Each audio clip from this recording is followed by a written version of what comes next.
Quand on parle de destinée, les freins ou alors les oppositions à la destinée sont, je pourrais dire, nombreuses. Premièrement, vous avez même le niveau ou alors les capacités de vos parents.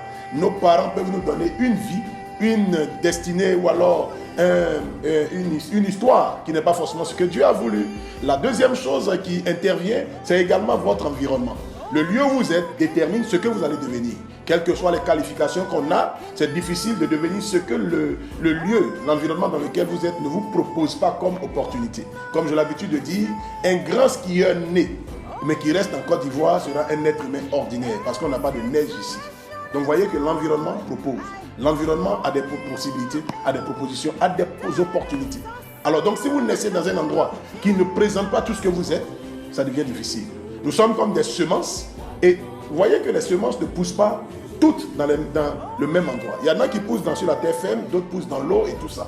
Donc si par exemple vous correspondez à un endroit marécageux, un endroit où il y a de l'eau et qu'on vous jette dans un endroit où c'est la terre ferme, naturellement votre histoire est bloquée et votre destinée est bloquée. Alors il faut que vous soyez dans le milieu qu'il faut. On a vu Dieu dire à Abraham, quitte ton pays, ta patrie et la maison de ton père pour aller dans le lieu que je te montrerai et tu seras. Et Abraham est devenu. Donc vous voyez que quand on est dans le lieu qu'il faut, on devient. Daddy,